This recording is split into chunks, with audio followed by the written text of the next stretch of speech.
sesuai yang yang sudah dibangun dalam sebuah peraturan di kabupaten ataupun aku mah aing leh. Jadi si BPBD itu bisa sekahayang sorangan kan gitu, karena sekarang itu tidak divisi, walaupun ada bidang rehab rekon kan, tetapi ada dinas terkait lah yang melakukan hal seperti itu.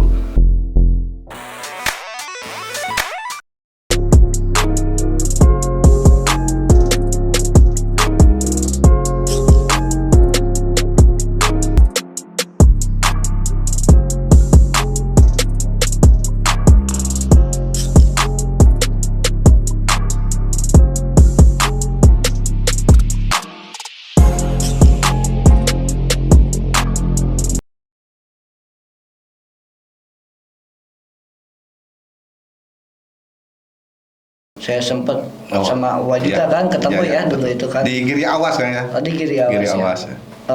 Kecamatan mana kan? Kecamatan Pangalengan. Oke, Desa Sukaluyu. Nah itu Kecamatan Pangalengan ya ini. Nah karena yang nggak tahu, bukan berarti saya pengen pengen membuka kembali, bukan seperti itu, tapi bagaimana kebijakan yang memang sudah dilakukan hal seperti itu. Karena kalau di sisi lain melihat prepare ya tadi bencana ini bukan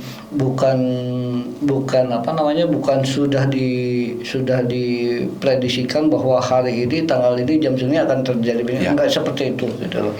Tapi bagaimana dengan PR yang tadi ya, karena tadi di awal berbicara masalah kebijakan, apalagi berbicara konsistensi dan sebagainya. Nah, apakah memang ada PR yang belum dilakukan ataupun tanda kutip bla bla bla dan sebagainya, itu gimana itu benar?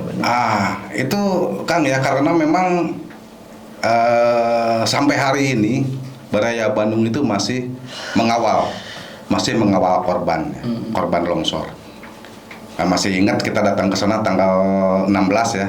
Hujanan tanggal 16 bulan Januari tahun 2021. Kejadiannya tanggal 15 sore. Nah, ini yang akan kita angkat, Kang. Kita akan coba media meeting, kita angkat di media ya, di baik itu di koran ataupun di TV, di radio juga.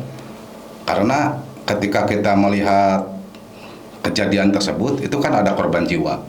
1 orang yang meninggal, 7 orang yang luka-luka, terus kehilangan harta benda, rumah juga 2 yang tergusur. Ini statusnya tidak dinaikkan kan. Jadi si statusnya itu masih tetap tanggap darurat. Ketika banyak pengungsi, fasilitas semua ditanggung oleh negara kan. Waktu itu diterima si warga itu di pengungsian di gor milik perkebunan cukul kan. Nah, kebutuhan hidup sampai ke mengontrak itu dibiayai oleh negara. Nah, di sini kenapa akan saya angkat, karena pemerintahan Kabupaten Bandung itu sudah melanggar Undang-Undang Nomor 24 tahun 2007, terutama di pasal 77 ya. Pasal 77 itu menyampaikan barang siapa menghalang-halangi atau tidak melakukan tanggap darurat itu jelas pelanggaran gitu. Dan ancamannya cukup lumayan, 3 tahun sampai ke 3 miliar bagi pelaku. Nah, karena statusnya tidak dinaikkan menjadi tanggap darurat, berarti melanggar pasal 78. Di pasal 78 itu barang siapa melakukan mengelola barang bantuan terus memberikan bantuan ketika tidak terjadi bencana, itu juga melanggar ya. Ancamannya itu 6 tahun sampai 6 miliar ya, dengan denda. Nah, di sini kenapa akan kita angkat? Kalau memang tidak terjadi bencana dan ada korban jiwa, ini jelas kelalaian dari pengelola lahan. Seharusnya ada tersangka kan. Nah, ini lucunya, unik Kabupaten Bandung itu. Jadi bukan hanya di Cukul kan, di beberapa kecamatan ya, di tiap tempat ketika terjadi longsor yang diakibatkan oleh pengembang atau pihak ketiga, jadi mereka yang mencari keuntungan, terus mengeruk keuntungan, begitu ada kerugian dibebankan ke negara. Itu lucu kan itu, sehingga akan kita angkat itu.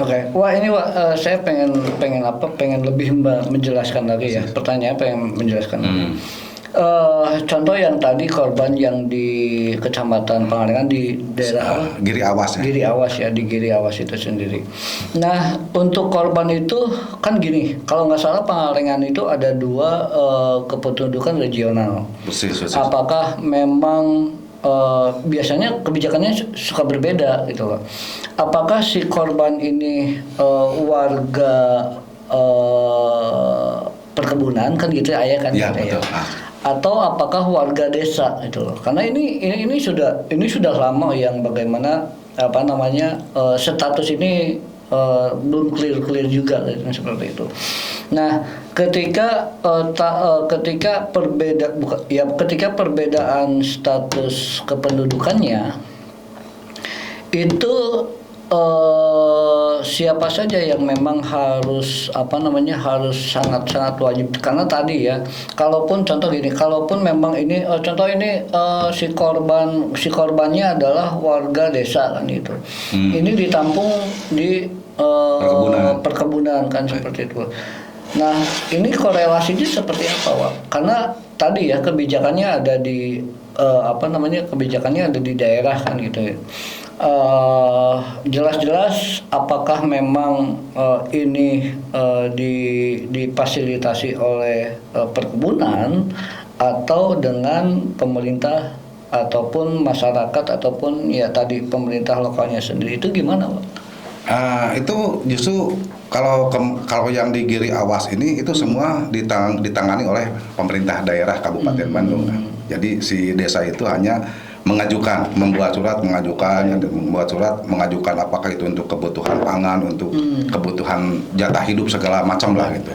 Nah, untuk perkebunan sendiri karena memang ini lokasinya kebetulan bukan di perkebunan kan, tapi berdekatan dengan perkebunan kan gitu. Nah, sementara yang di atas pemukiman itu ini yang nggak jelas apakah ini milik pribadi atau milik perkebunan kan yang dipakai untuk menanam kentang sehingga terjadi longsor kan. Ini juga nggak ada kejelasan lokasi longsor betul kan. Jadi di atas pemukiman itu ada lahan, ada kawasan yang memang ditanami kentang kan. Nah, itu juga nggak jelas apakah itu dari si status tanah itu apakah milik perkebunan atau milik perorangan kan itu juga nggak jelas. Tapi yang jelas di sini kenapa kita akan melakukan bukan gugatan Kang ya, tapi kita akan mengingatkan cuma melalui media lah. Jadi karena memang kita sulit untuk melakukan komunikasi kan itu. Nggak ada jalan lain kan itu. Walaupun ini tahun politik ya kita ambil resiko untuk hal ini ya. Karena kenapa kita lakukan? Ini si warga itu sudah dikontrakan kan 1 tahun. Nah, di tengah perjalanan sebelum 1 tahun. Maksud kontrak itu apa? Apakah kontrak rumah kan? Kontrak rumah. Jadi warga korban. Betul. Karena rumahnya tidak layak dan terancam. Maka difasilitasi untuk dikontrakan rumah. Kontrak rumah ya. Itu oleh siapa? Oleh Pemda Kabupaten Bandung. Bandung. Dan itu saya dengar biayanya itu dari BTT. Apa itu BTT? Bantuan tambahan tak terduga. Bantuan. Ya, ketika ngambil dari sana kan itu. Di tengah perjalanan itu si warga harus menandatangani kembali lagi ke lokasi, ke rumah awal kan, ke rumah mereka yang terancam.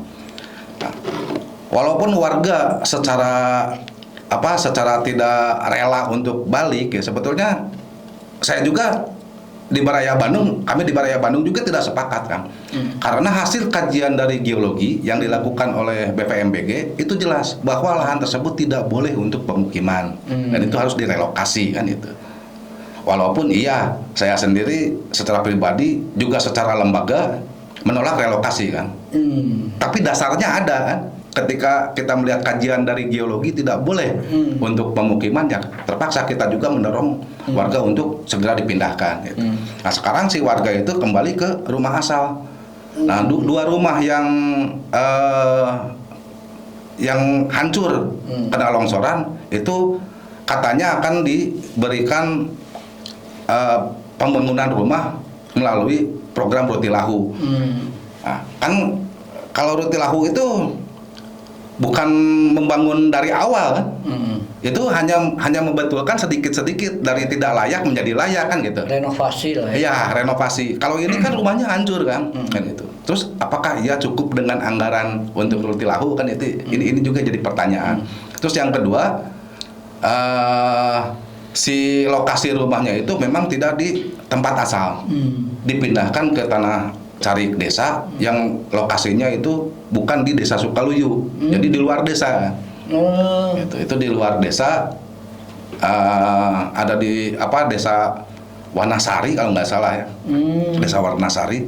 Terus yang satu lagi itu menolak dipindahkan dan dia akhirnya membeli tanah sendiri. Nah, nggak tahu udah dibangun apa belum, tapi pada waktu itu mereka mempunyai sisa uang dari kontrakan kan, karena memang uang dari kontrakan itu langsung ke penerimaan manfaat kan. Jadi ya mereka membelikan tanah itu dari uang yang tadinya buat kontrak 1 tahun.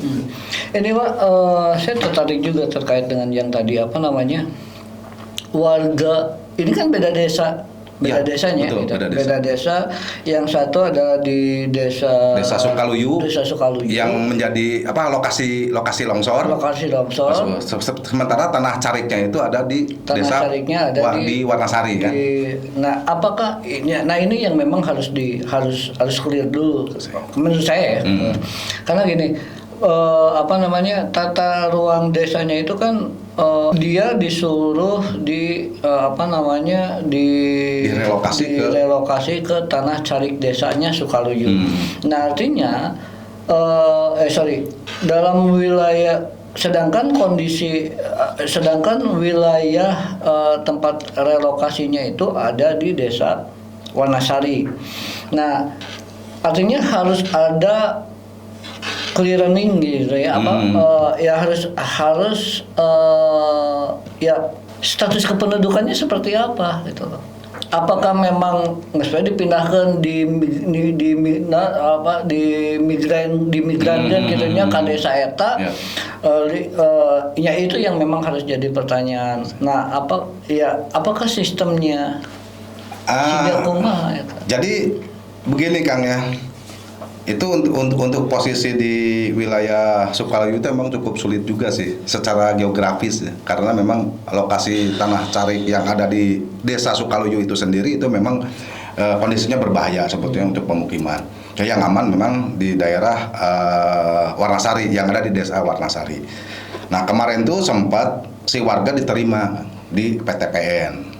Jadi ada rumah yang kosong lah. Jadi begitu berhenti bekerja sebagai pemetik di PTPN itu kan harus keluar kalau memang sudah pensiun.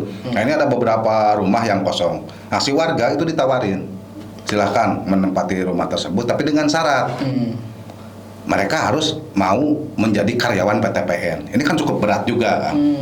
Ya kita juga menolak seperti itu. Kenapa Baraya Bandung menolak relokasi? Karena memang secara ekonomi, sosial dan budaya itu akan berubah.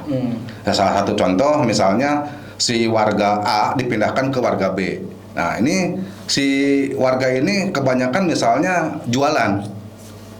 Yang kecil saja, contoh kecil ini jualan gorengan. Ketika dia pindah di tempat yang baru itu pasti sudah ada tukang yang jualan gorengan juga. Artinya ini persaingannya juga akan tidak sehat kan itu. Terus yang kedua, ketika dipindah ke tempat baru otomatis anak berangkat ke sekolah juga biaya akan bertambah. Orang tuanya mencari penghasilan, mencari rezeki juga akan lebih jauh kan, bertambah juga. Sementara pendapatan tetap seperti itu. Nah, untuk contoh yang seperti tadi ini pernah terjadi di daerah Rancabali ya, di Kabupaten Bandung. Jadi si lokasinya itu ada di desa resmi tinggal Sukaresmi. Kampung Pondok Datar, implemen Pondok Datar. Ini terancam. Ketika kita advokasi warga, kita latih segala macam, akhirnya warga menolak untuk tetap tinggal di situ. Akhirnya banyak yang keluar dari lokasi tersebut dan mereka berhenti bekerja. Karena itu sanksi dari pihak PTPN dan mereka bekerja di perkebunan juga tapi milik swasta. Nah, karena memang itu lahan PTPN, kebetulan ada kawasan di desa Patenggang yang memang terancam, si warga ini diambil sama PTPN, dipindahkan ke Pondok Datar. Itu kan sudah beda administratif kan, uring-uringan lah kepala desa kan gitu. Secara kependudukan otomatis itu sudah pindah desa. Tapi karena PTPN itu mempunyai kawasan yang cukup luas, ada yang bertahan saya kan itu pindahkan. Ya, ya itu tadi apa namanya dengan kasusnya Cukul ya warga desa Sukaluyu ini, ketika direlokasikan ya secara administratif ya akan berbeda. Akan berbeda, betul. Nah, apakah memang apakah menjadi sebuah komunikasi seperti apa? Ya, artinya kan pemangku kebijakan, ada kepala desa kan di situ. Nah, ini gimana? Jadi persoalan kepala desa dengan kepala desa. Persis. Contoh gini lah, gue punya warga di sini, gue titipin ke lu. Nih gue titip pada kan, artinya secara administrasi kan berubah. Persis. KTP kan berubah. Ini kejadian kan? Itu di Gunung Bubut. Gunung Bubut itu desa Bandasari, kecamatan Cangkuang, Kabupaten Bandung. Ada berapa rumah ya kalau nggak salah ada 11 atau 16 rumah lah. Itu dipindahkan ke desa Cibodas, kecamatan Pasir Jambu kan. Nah, ketika memang pemerintahnya siap kan itu memfasilitasi dan mencari anggaran dari CSR, itu dipindahkan ke desa Cibodas. Secara administratif jelas ini udah beda, bukan beda desa, malah kecamatan kan. Itu kependudukan masyarakatnya ditanya hayang ke mana kependudukan, ternyata tetap mereka lebih memilih kepada desa Bandasari. Nah, begitu saya tanya, nah ente pindah ke desa Cibodas kan, itu secara administratif lebih dekat kan ke kantor desanya. Ternyata memang mereka ingin kembali ke desa Bandasari karena rumah yang dibuatkan itu tidak layak. Jadi si kapasitas untuk penampungan septic tanknya nggak ada. Jadi untuk mandi dengan septic itu bersatu sehingga cepat penuh. Terus yang kedua, bangunan juga tidak layak karena memang setengah tembok kan. Ke atasnya pakai bukan triplex sih. GRC, pakai GRC. Itu kalau kena hujan kan melengkung kan itu. Terus si kayu-kayu yang buat tiang-tiang kaso-kasonya juga itu memang jelek sehingga warga memilih meninggalkan rumah yang memang sudah diberikan oleh pemerintah, difasilitasi oleh pemerintah, itu mereka meninggalkan rumah tersebut. Gitu. Oke. Nah, mungkin ini pertanyaan terakhir di segmen siap. Di episode hari ini ya, apa yang akan dilakukan ketika contoh tadi ya saya pengen lebih ke spesifik lah ya dengan kasus yang tadi yang selama ini sedang diperjuangkan oleh kawan-kawan Baraya Bandung. Apa yang akan dilakukan ketika hal ini terjadi yang tadi PR yang belum selesai ini untuk warga desa Sukaluyu dengan korban longsor ini, apa yang akan dilakukan oleh kawan-kawan Baraya Bandung sendiri gitu? Nah ini saya rasa teman-teman ada yang insentif di sana kan. Ada yang intens di sana lah, karena ketika kita melihat hasil kajian geologi itu memang tidak layak untuk pembangunan, dan memang di situ juga ada rekomendasi tidak boleh ada penambahan bangunan bentuk apapun. Nah, ketika warga kembali ke tempat asal, pemerintah akan memberikan 5 fasilitas kan. Yang pertama itu akan memperbaiki jalan.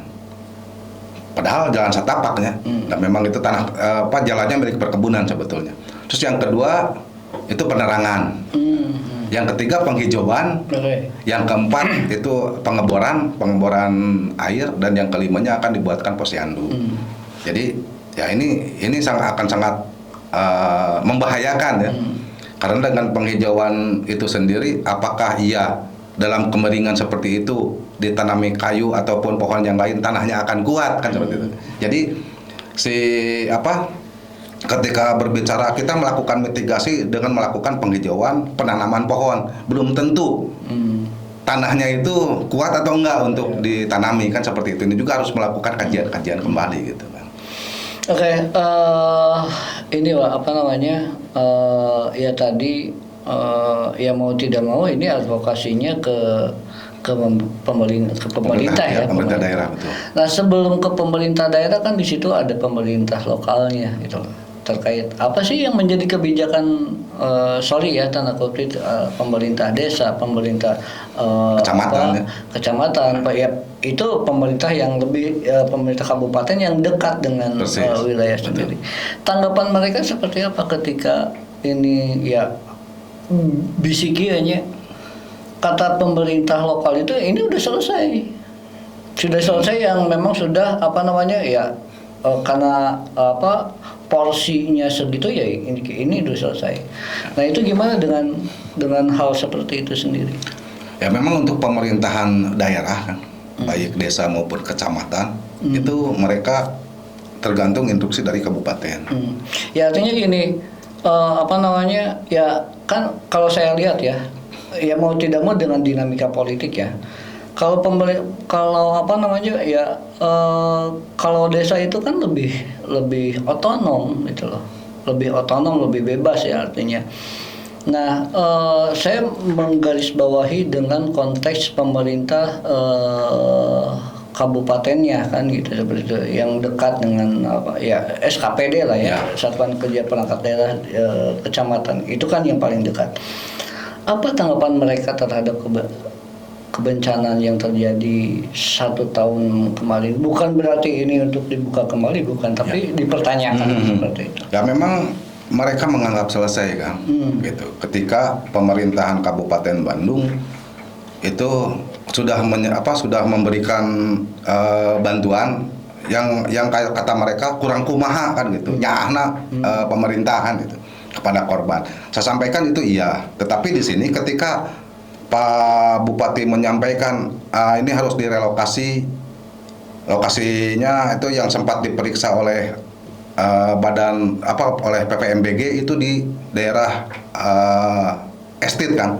Jadi ada namanya estate milik perkebunan, itu yang tanahnya datar.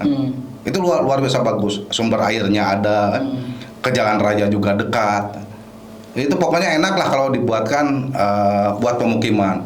Tetapi PTPN kan tidak memberikan, karena itu ya bisa saja dikatakan seperti segitiga emas lah. Mau dibuat wisata seperti apaan itu sangat cocok. Nah, ini di sini juga ada keirian sebetulnya. Kenapa pohon teh ditanam di tempat yang datar kan, sementara orang di Nagawir lah kan, di sisi jurang kan. Ini juga jadi satu keprihatinan lah. Ya kalau saya sih ini apa namanya yang tertarik itu terkait dengan kebijakan pemerintah daerahnya ya, seperti apa, dengan bagaimana memberikan sebuah kepastian lah ya. Ya nggak tahu apakah memang ini pasti atau tidak ya. Karena Wak Cecep dan kawan-kawan Balai Bandung yang apa namanya yang tahu di situ. Nah, apa namanya untuk berbicara dengan kewenangan dan kebijakan pemerintah daerah, mungkin nanti akan berbicara di episode selanjutnya. Siap kan? Terima kasih Pak Cecep sudah apa namanya kita ngobrol-ngobrol di sini, kita nggak bako tapi bakona kita ngopi bareng walaupun kopinya sedikit. Terima kasih kawan-kawan sobat, kita akan lanjut lagi di episode selanjutnya dengan Wak Cecep sebagai ahli dalam kebencanaan. Terima kasih kawan-kawan, sobat sekalian. Jika nanti ada pertanyaan bisa dihubungi di komen YouTube kita, dan juga kita akan menampilkan nomor kontaknya Wak Cecep ya. Jika pengen lebih lanjut dengan kasus-kasus kebencanaan ataupun implementasi yang sudah dilakukan. Terima kasih. Wassalamualaikum warahmatullahi wabarakatuh. Thank you.